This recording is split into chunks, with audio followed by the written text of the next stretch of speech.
હું સૌથી પહેલાં તો કોંગ્રેસ હાઈકમાન્ડ અને કોંગ્રેસ વર્કિંગ કમિટી બેલગામ ખાતે મળી ત્યારે એઆઈસીસીનું અધિવેશન ગુજરાતમાં મળે એ માટેના ગુજરાત કોંગ્રેસના આમંત્રણનો સ્વીકાર કરીને અમારા મોવડી મંડળ અને વર્કિંગ કમિટીએ 8 અને 9 એપ્રિલ 2025 એઆઈસીસીનું અધિવેશન ગુજરાતમાં આપ્યું છે. માટે અમારા મોવડી મંડળનો અને વર્કિંગ કમિટીનો ગુજરાત વતી ખૂબ હૃદયપૂર્વક આભાર માનું છું.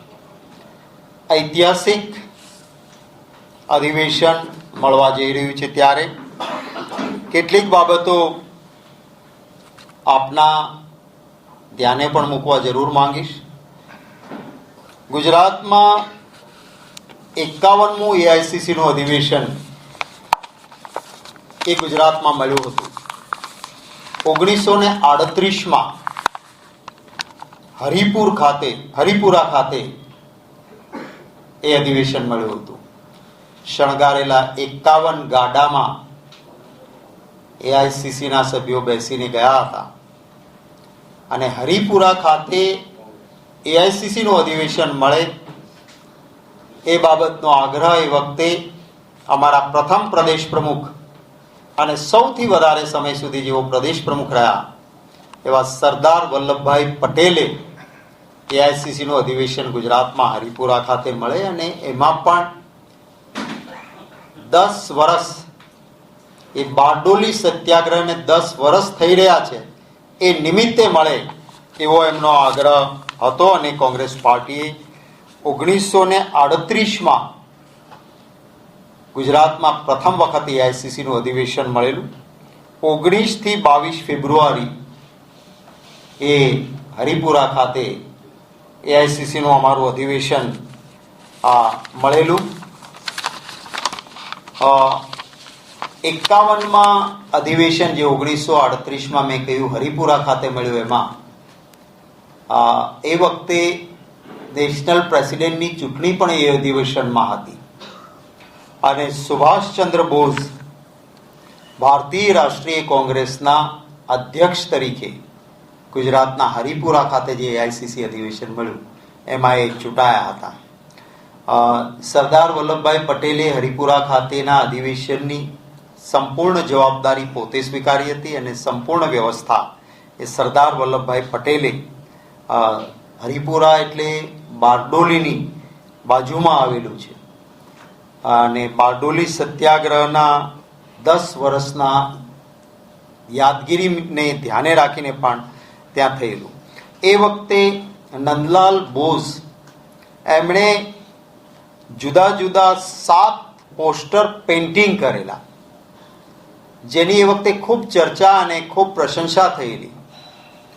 આ જે 7 પોસ્ટરો એ વખતે બનેલા પ્રથમ એઆઈસીસીના અધિવેશન વખતે એની ફોટો પ્રિન્ટ અમારું જે નવું કાર્યાલય દિલ્હી ખાતે બન્યું છે ઇન્દિરા ભવન એમાં એમના ફોટોગ્રાફ્સ પણ આજે રાખવામાં આવ્યા છે. એક બીજું ખાસ નોંધ કરવા જેવી બાબત છે કે સુભાષચંદ્ર બોઝે જ્યારે દેશ આઝાદ નહોતો થયો 51મું અધિવેશન 1938માં મળ્યું. કોંગ્રેસે પૂર્ણ સ્વરાજ માટેની ઘોષણાને દોહરાવી ગુજરાતના હરિપુરા ખાતેથી અને એ વખતે સુભાષચંદ્ર બોઝજીએ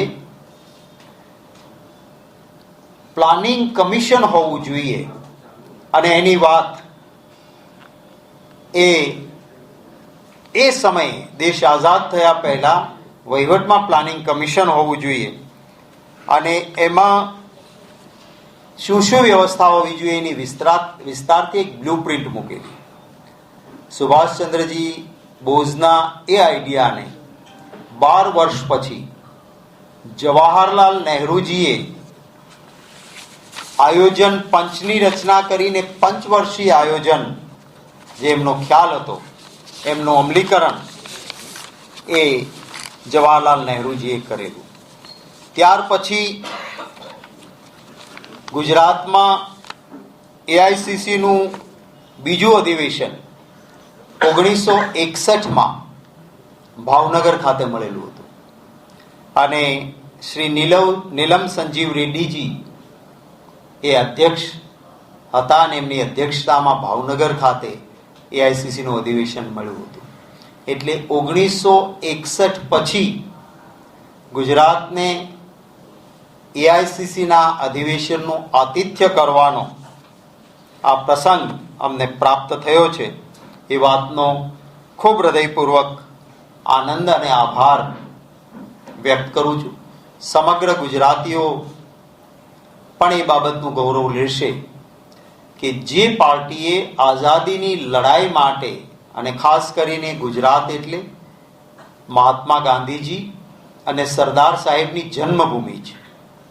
સરદાર વલ્લભભાઈ પટેલ ગુજરાત પ્રદેશ કોંગ્રેસ સમિતિના પ્રથમ અને સૌથી વધુ સમય રહેલા પ્રદેશ પ્રમુખ, આજીવન કોંગ્રેસી રહ્યા અને એમના કેટલાક વિચારો એ સમયે એમણે કહેલા આજે પણ દેશ માટે ખૂબ રિલેવન્સ છે. એનું દેશને ભાગલા પાડવાથી, સંકુચિત સ્વાર્થ માટે ધાર્મિક લડાઈના બીજ રોપવાથી રાષ્ટ્રની હાલત ખરાબ થશે એ વાત એમણે વારંવાર કરેલી.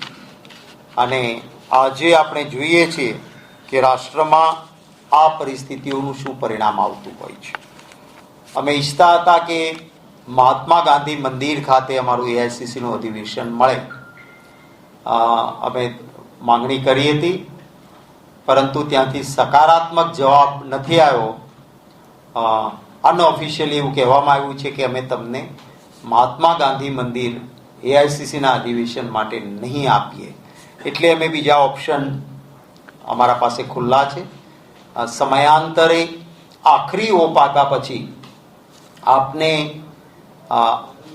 અમદાવાદમાં કયા સ્થળ પર અને કાર્યસૂચિ શું હશે એ માટેની વાત આપને કરતા રહીશું.